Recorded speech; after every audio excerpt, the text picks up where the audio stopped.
શ્વાસની રીધમ બેસાડવાની છે. પૂરું ધ્યાન શ્વાસ ઉપર.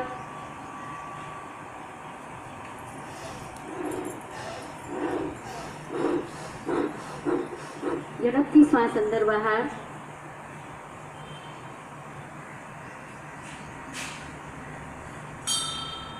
પૂરું ધ્યાન શ્વાસ ઉપર.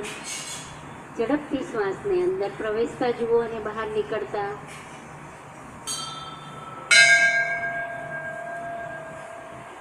પૂરું ધ્યાન શ્વાસ ઉપર. થોડી તકલીફ પડશે કારણ કે નેગેટિવિટીને કારણે શ્વાસ લેવામાં થકાવટ મહેસૂસ થાય. પૂરું ધ્યાન શ્વાસ ઉપર અને શ્વાસની રીધમ ઉપર.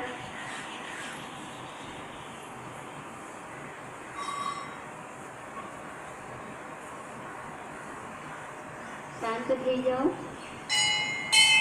જે કંઈ પણ એનર્જી ઉત્પન્ન થઈ છે એને અનુભવ કરો. શરીરની અંદર જે બદલાવ અનુભવ થતો હોય એને જોવાની કોશિશ